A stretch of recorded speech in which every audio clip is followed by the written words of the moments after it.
حضرت محمد بن سلمہ رضی اللہ تعالیٰ عنہ فرماتے ہیں کہ میں نے ایک عورت کو نکاح کا پیغام بھیجا، پھر میں چپکے سے کوشش کرنے لگا، یہاں تک کہ میں نے اس پر نظر ڈال ہی لی۔ وہ اپنے کھجور کے ایک باغ میں تھی۔ کسی نے ان سے کہا کہ آپ رسول اللہ صلی اللہ علیہ وآلہ وسلم کے صحابی ہو کر ایسا کر رہے ہیں۔ فرمایا، میں نے رسول اللہ صلی اللہ علیہ وآلہ وسلم کو یہ فرماتے ہوئے سنا کہ جب اللہ تعالیٰ کسی مرد کے دل میں ڈال دے کہ وہ کسی عورت کو پیغام نکاح بھیجے تو ایک نظر اسے دیکھ لینے میں کوئی حرج نہیں۔ حضرت جابر بن عبد الرحمن سے روایت ہے کہ ہم نے ایک آدمی کے ہاں بچہ پیدا ہوا تو اس نے اس کا نام محمد رکھا۔ اسے اس کی قوم نے کہا، ہم تجھے رسول اللہ صلی اللہ علیہ وآلہ وسلم کے نام پر نام نہیں رکھنے دیں گے۔ وہ آدمی اپنے بیٹے کو اپنی پیٹھ پر اٹھا کر چلا اور اسے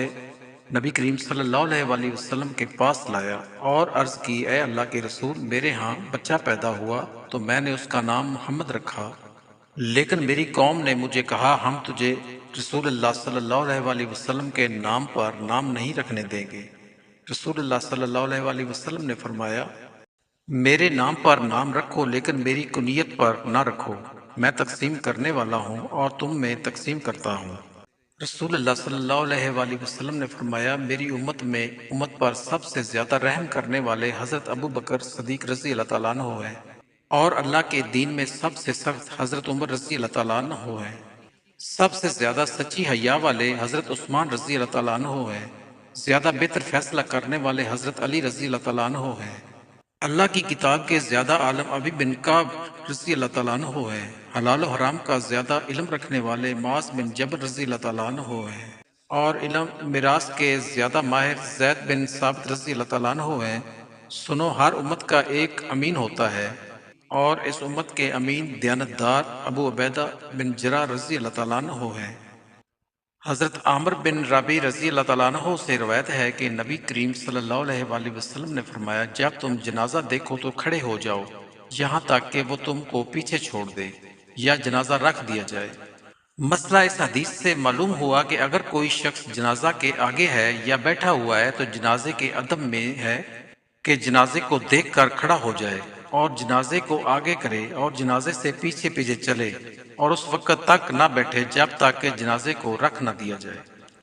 حضرت مقدام بن شریع اپنے والد سے روایت کرتے ہیں کہ میں نے حضرت عائشہ رضی اللہ تعالیٰ عنہا سے پوچھا